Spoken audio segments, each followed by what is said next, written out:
If you've never been a professional wrestler, there are a few things you should understand immediately. First, the name is rarely your own fault. Second, you may spend the rest of your life explaining it. Cody Highway had been explaining his name since the 3rd grade. Baby Cody Highway? People would ask. Yeah, he would say, already tired. Are you a baby? No. Then why do they call you Baby Cody Highway? And here is where the story becomes complicated, because the answer involves his father.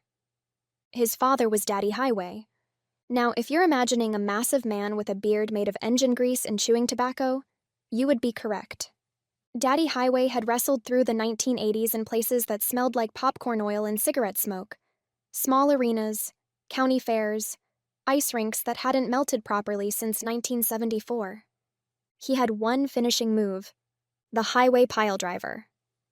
Legend had it he once performed it on a man named Tito Tornado, so hard that Tito forgot what state he was in and spent the rest of the evening wandering around the parking lot asking strangers if this was Nevada. It was Ohio. Cody grew up watching his father wrestle. He watched him win. He watched him lose. He watched him once throw a folding chair so badly it bounced off the ropes and hit the referee. But mostly he watched the crowd, because the crowd loved Daddy Highway. And when Cody eventually entered wrestling himself, the announcers didn't bother with creativity. They simply said, "Ladies and gentlemen, introducing my baby Cody Highway." The crowd loved it immediately. He was blonde, athletic, and had that look that wrestling promoters refer to as marketable innocence, which means he looked like someone who could either win a championship or accidentally sell you a timeshare. The match. The match that changed everything happened in Des Moines, Iowa. Now, Des Moines is not usually where history happens, but wrestling history has a way of appearing in places where the concession stand still sells hot dogs that cost $2. Cody's opponent that night was a man named Crusher Malone. Crusher Malone was enormous. Not tall enormous, wide enormous. He looked like someone had tried to build a refrigerator out of ham. Crusher Malone had one specialty move, the kidney slam. It was exactly what it sounded like. You lifted your opponent, turned them sideways, and dropped them back first across your knee with a sound that echoed like someone breaking a watermelon in a library. Cody had seen the move before. He'd even taken it before. But never from someone Crusher Malone's size. The bell rang. The crowd roared. The first 10 minutes were classic wrestling. Lockups, arm drags, crowd chants, a man in the front row yelling, "You got this, baby!" Though it was unclear if he meant Cody or an actual baby. Crusher Malone dominated the middle of the match. Headlocks, body slams. A move where he simply sat on Cody for 7 seconds. But Cody kept fighting back. Because that's what baby Cody Highway did. He was resilient, he was fast. He had the kind of blonde hair that moved in slow motion when he ran the ropes. And the crowd loved it. 20 minutes into the match, Crusher Malone became frustrated. He couldn't pin Cody. He couldn't wear him down. And so he did the thing everyone had been waiting for. He grabbed Cody, lifted him high, and delivered the kidney slam. The sound echoed through the arena. Cody hit the mat hard. The crowd gasped. For a moment, everything stopped. Crusher Malone covered him. 1, 2, and at the last possible moment, Cody kicked out. The crowd exploded. It was the kind of roar that shakes old arena rafters. Cody pulled himself up, ran the ropes, delivered his father's move. The highway piledriver. 1, 2, 3. The bell rang. Baby Cody Highway had won. The injury. Backstage, Cody felt fine. Or at least what wrestlers call fine, which usually means something hurts but not enough to stop working. His lower back ached. His ribs felt tight. But he assumed it was normal. Because in wrestling, pain is normal. You shake hands, take photos, sign autographs, pretend everything is fine. That night, Cody went back to his hotel. A quiet roadside place called the Golden Saddle Inn. It had a neon horse outside that blinked every 4 seconds. Inside, the carpet looked like it had survived several small floods. Cody showered, ate half a protein bar, and collapsed into bed. He was exhausted, the kind of exhaustion where your brain turns off before your head hits the pillow. 2 a.m. He woke up suddenly. At first, he didn't know why. The room was dark. The neon horse outside blinked through the curtains.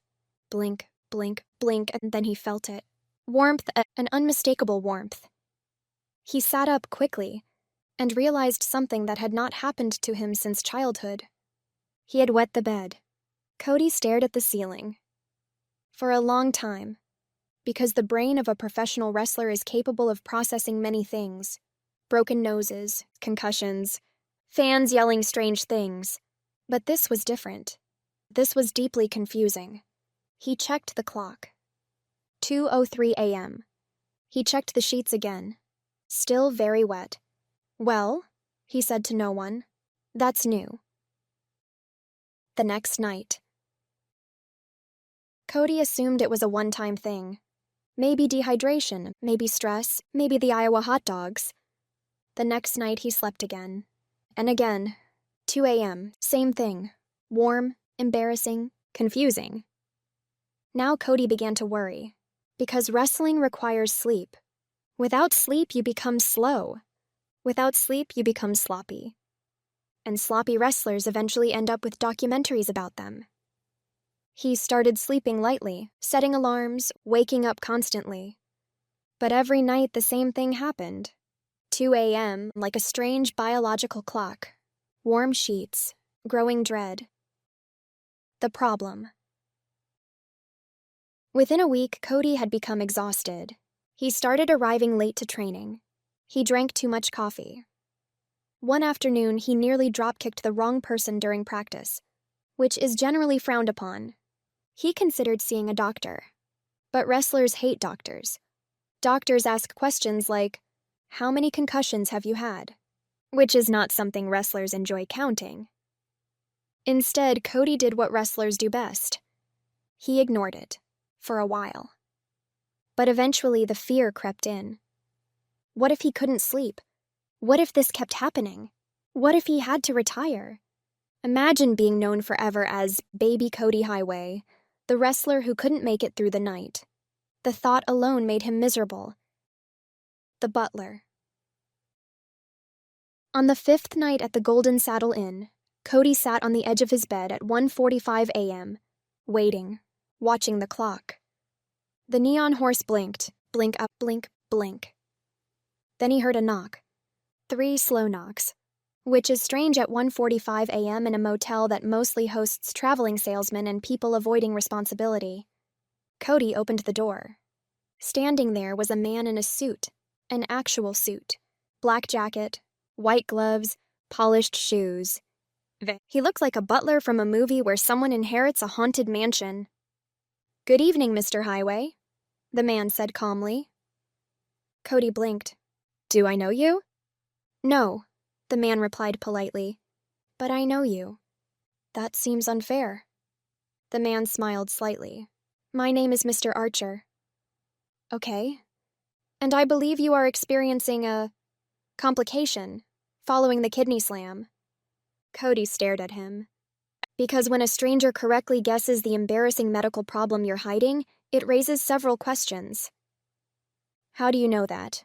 Cody asked. Mr. Archer adjusted his gloves. "I've been sent to help." "By who?" Mr. Archer paused. The neon horse blinked behind him. "Let's just say," he said softly, "there are certain solutions for wrestlers in situations like yours." Cody crossed his arms. "What kind of solutions?" Mr. Archer smiled again. "The kind that begin in part 2. And with that, he stepped inside the room, closed the door, and said, "Mr. Highway, I have something very unusual to show you." The knock came at exactly 2:03 in the morning. Not the loud knock of a hotel maid or the nervous tapping of a rookie wrestler asking for advice. This knock was calm, professional. The kind of knock that suggested someone had already thought through the entire situation and believed they were about to improve it. Baby Cody Highway sat on the edge of the bed staring at the digital clock. 2:03. He had been awake for almost 10 minutes already, which meant he had completed the traditional routine he had developed over the past week. Step 1. Wake up. Step 2. Realize the bed is wet. Step 3. Stare at the ceiling and question the entire direction of your life. Cody sighed and rubbed his forehead. "I'm a world champion," he muttered.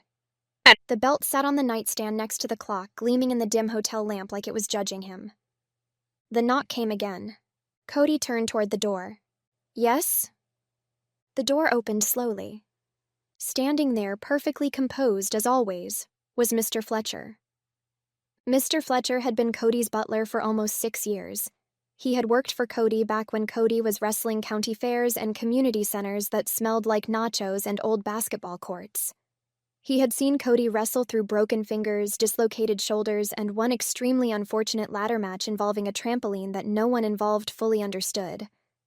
But Mr. Fletcher had never once looked surprised. Tonight was no exception. "Good evening, sir," he said calmly. Cody gestured vaguely toward the room. "It's 2 a.m. "Yes. You're greeting me like we're meeting for breakfast." Mr. Fletcher nodded politely. "I try to maintain consistency." Cody leaned back on the bed. "Well, congratulations," he said. "You've achieved emotional stability while I've apparently achieved nighttime plumbing issues." Mr. Fletcher stepped inside and quietly closed the door behind him. He looked once at the clock, then once at the bed, then back at Cody. There was a pause. Cody pointed at him. "Don't say it." Mr. Fletcher folded his hands. "I was going to say nothing." "You were going to say something." "I was going to say nothing in a very respectful tone." Cody groaned and ran a hand through his short blonde hair.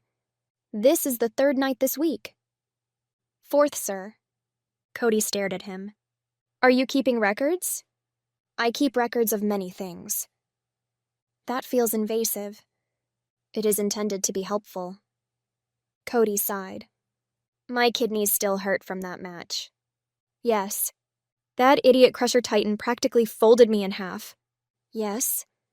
"And now apparently my bladder thinks we're 5 years old." Mr. Fletcher walked over to the small desk in the room and sat down in the chair like someone preparing to give a lecture. "Sir," he said, "I believe I have a solution." Cody blinked. That sentence always sounded promising. Unfortunately, it had also previously led to cryotherapy, a diet consisting entirely of boiled chicken, and a breathing technique that made Cody pass out in a locker room once. "What kind of solution?" Cody asked cautiously. Mr. Fletcher reached into his jacket pocket. He removed a folded brochure. He handed it to Cody. Cody unfolded it slowly. Then he stared. Then he stared longer. Then he read the large printed words across the front. WrestleDipes trademark. The champion's nighttime protection. Cody looked up slowly. "No." Mr. Fletcher nodded calmly. "Yes." "No." "Yes." "No." Mr. Fletcher adjusted his cufflinks. "They are specifically designed for athletes." Cody held the brochure like it might explode. "These are diapers. They are branded performance garments. They are diapers. They are highly engineered absorbent athletic undergarments. They are diapers with a wrestling logo." Mr. Fletcher smiled faintly. The marketing department was very proud of the logo. Cody threw the brochure onto the bed like it had insulted him personally. "I am not wearing wrestling diapers. WrestleDipes." "That is worse." Mr. Fletcher stood. "Sir, if you continue to wake up every night exhausted, your in-ring performance will decline." Cody crossed his arms. "My in-ring performance is legendary." "Yes. The crowd loves me." "Yes." "I am the champion." "Yes." "And champions," Mr. Fletcher said calmly, "get sleep." That sentence hung in the air. Cody stared at the belt, then the bed, then the clock. 2:14. He sighed. "This is humiliating." "It is temporary." "Temporary humiliation is still humiliation." Mr. Fletcher nodded thoughtfully. That is true. Cody picked the brochure back up and stared at it again. The packaging showed a cartoon wrestler flexing proudly with the slogan, "Pin your opponent, not your mattress." Cody shook his head slowly. This is the lowest moment of my career. Mr. Fletcher spoke gently. You once wrestled a man dressed as a hot dog. That was different. How? That was public humiliation. Mr. Fletcher tilted his head. And this would be private. Cody stared at him. That was annoyingly logical. Cody stood and began pacing the room. He paced past the window, past the desk, past the belt, then back again. For almost 10 minutes he walked back and forth, thinking the way wrestlers do when deciding whether to jump off something very tall. Finally, he stopped. He turned toward Mr. Fletcher. You tell nobody. Mr. Fletcher placed a hand over his heart. Of course. No locker room. No. No trainers. No. No one on the roster. Absolutely not. Cody narrowed his eyes. If this gets out... Mr. Fletcher smiled slightly. Then my professional reputation would be ruined. Cody nodded. Good. Mr. Fletcher opened the small case he had brought with him. Inside were several perfectly folded white garments. Cody looked away immediately. I hate this. You will appreciate the sleep. I hate this so much. But that night, Cody slept. For the first time in nearly a week, he slept straight through until morning. When he woke up, the sunlight was already coming through the curtains. He sat up slowly. He looked at the clock. 9:18 a.m. He blinked. Then he laughed. Okay, he admitted. That actually worked. Across the room, Mr. Fletcher was already preparing coffee. I try to be helpful. Cody stretched and looked at the championship belt shining on the dresser. Still champion. Yes. Still undefeated. Yes. And well rested. Mr. Fletcher handed him the coffee. Exactly. For the next week, everything went perfectly. Cody slept, he trained, he wrestled. No one suspected anything. Until Friday night slam party. When Crusher Titan picked up a microphone and said, I've got a little secret about the champion. And suddenly, Cody stopped breathing. Baby Cody's Nighttime Dilemma. Part 3, The Ladder Match. Cody Highway woke up early. Not the kind of early where the sun is barely up and birds are chirping in a pleasant, motivational sort of way. This was the kind of early where the hotel room still looked like midnight and the digital clock said 6:01 a.m., which felt aggressively judgmental. For a moment, he just stared at the ceiling. Professional wrestlers spend a lot of time staring at ceilings. Usually it's after being thrown through something. Tonight it was because Cody was thinking about a ladder. More specifically, a ladder match. The kind where the championship prize hangs above the ring in a box and two very large men attempt to climb metal furniture while an audience cheers like they're watching gladiators discover gravity for the first time. Cody sighed. He sat up slowly and looked at the nightstand where his championship belt rested like a smug golden loaf of bread. Well, he said to no one in particular, still champion. That part at least remained true. He stretched his shoulders and swung his legs out of bed. Before getting dressed, he paused for a moment and quietly removed the protective garment he had worn during the night. He folded it quickly. Not because he was ashamed exactly, more because he believed in efficiency. Certain things in life worked better when fewer people discussed them. These things help me, he muttered. Then he shrugged. But nobody needs to know. Across the room, Mr. Fletcher had apparently been awake for some time. The butler stood near the small coffee station pouring tea like a man who had been expecting the sun for several hours. Mr. Fletcher glanced up. Good morning, sir. Cody nodded toward the folded garment. You saw nothing. Mr. Fletcher nodded politely. I have seen nothing. They both stood quietly for a moment. Then Mr. Fletcher added, And I will continue to see nothing. Cody pointed at him approvingly. That's why you're the best. The training session. By 8 in the morning, Cody was already in the hotel gym. Champions, unfortunately, do not get to sleep in before ladder matches.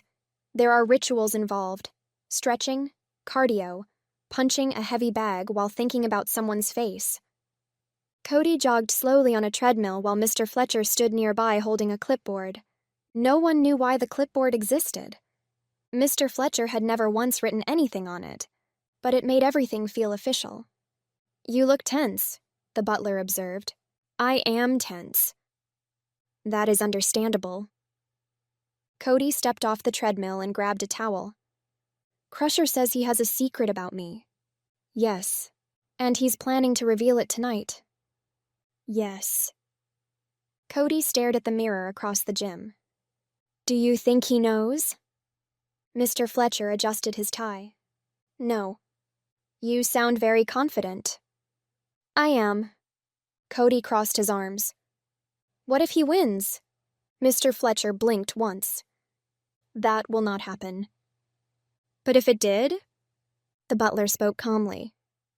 "If by some extremely small chance he wins, I will personally stop him from saying anything." Cody raised an eyebrow. "You?" "Yes. You're a butler." "I am a very committed butler." Cody considered that. Strangely, it helped. "All right," Cody said finally. "That actually makes me feel better." Mr. Fletcher nodded. That was the goal. The bus ride. Before leaving for the arena, Cody stopped by the small house he rented whenever he was in town. His dogs were waiting. Two very enthusiastic golden retrievers named Elbow Drop and Chair Shot. They ran toward him like they hadn't seen him in 3 years. Cody knelt down and scratched their ears. "You guys think I'm gonna win tonight?"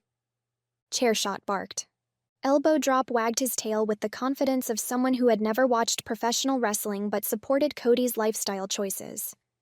"Good," Cody said, "because I'm a little nervous." He stayed there for a few quiet minutes. Sometimes the best sports psychologists in the world have 4 legs and absolutely no opinions about ladder matches. Eventually, Cody stood up. "All right, boys, time to go defend the championship." Arrival at the arena. The bus ride to the arena was quiet.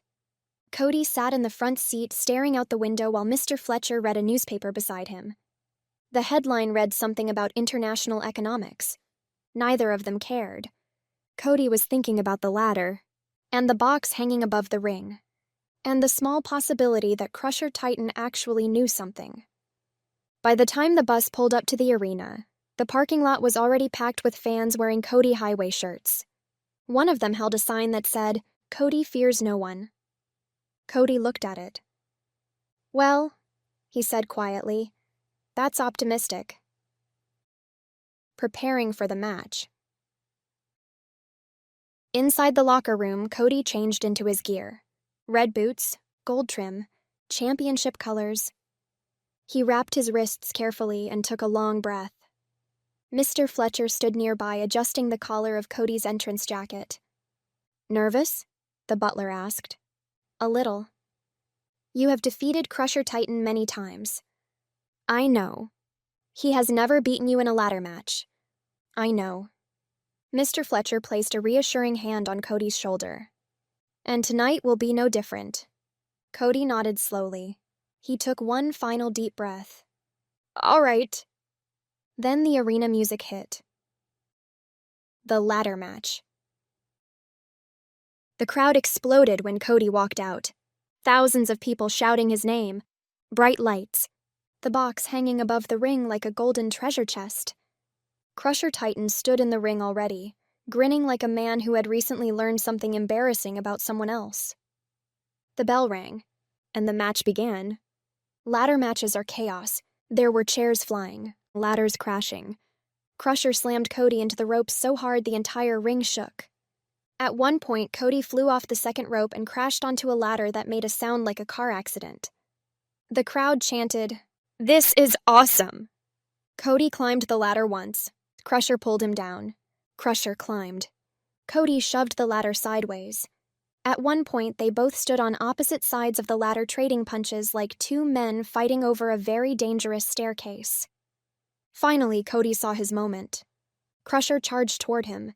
Cody grabbed a ladder and swung it like a giant metal door. The ladder slammed into Crusher's chest. Crusher collapsed onto the mat. The crowd roared. Cody dragged the ladder over and placed it across Crusher's body like a temporary metal fence. Then he climbed. Higher, higher. The box swung above him. He reached up and grabbed it, and the bell rang. Cody Highway had won. The reveal. The crowd cheered. Cody held the box above his head proudly. Crusher lay on the mat. For a moment, everything felt perfect. Then Crusher suddenly kicked the ladder. Hard. The ladder tipped sideways. Cody lost his balance. The box slipped from his hands. And when it hit the mat, the latch popped open. Everything inside spilled out across the ring. For one long silent moment, the entire arena saw. Cody froze. Crusher laughed. The crowd murmured. Cody stood there feeling like someone had turned all the lights on in a room he preferred slightly dim. He grabbed a microphone slowly. The retirement. I guess, Cody began quietly. The secret's out. The crowd watched in silence. I've had some health stuff lately. He shrugged. These things helped me. He looked down. But maybe a champion shouldn't need help like that. He took off the championship belt. I think it's time I retire. The arena went silent. Cody handed the belt to the referee and walked up the ramp. The phone call. Back at the hotel, Cody sat on the bed staring at the floor. Mr. Fletcher stood nearby. Neither spoke for several minutes. Then Cody's phone rang. He answered. Hello? The voice on the other end sounded excited. Cody, it's the company. Yeah? We saw what happened tonight. Cody sighed. Yeah. We want to offer you a sponsorship deal.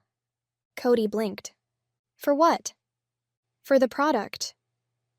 Cody sat up. You're serious? Very. The voice continued. We want you to be the face of WrestleDipes. Cody stared at the wall. Then, slowly, he started laughing. And that was how baby Cody Highway retired from wrestling, and accidentally became the most famous spokesperson for wrestling recovery gear in the world. Which, if you think about it, is still technically a championship. Thank you for tuning in to this edition of Mommy Sarah's Story Time. If you enjoyed the stories, please support the channel by liking and subscribing. Remember, my channel is not monetized, and I write most of the content myself. On occasions when I don't, it's sourced through emails from trusted contacts. Please feel free to like, share, and subscribe. If you're able to, consider making a donation to support our channel. Your support means a lot. Thank you so much for watching, and I look forward to sharing more stories with you. Thank you for tuning in to this edition of Mommy Sarah's Story Time. If you enjoyed the stories, please support the channel by liking and subscribing. Remember, my channel is not monetized, and I write most of the content myself. On occasions when I don't, it's sourced through emails from trusted contacts. Please feel free to like, share, and subscribe. If you're able to, consider making a donation to support our channel. Your support means a lot. Thank you so much for watching, and I look forward to sharing more stories with you. Thank you for tuning in to this edition of Mommy Sarah's Story Time. If you enjoyed the stories, please support the channel by liking and subscribing. Remember, my channel is not monetized, and I write most of the content myself. On occasions when I don't, it's sourced through emails from trusted contacts. Please feel free to like, share, and subscribe. If you're able to, consider making a donation to support our channel. Your support means a lot. Thank you so much for watching, and I look forward to sharing more stories with you.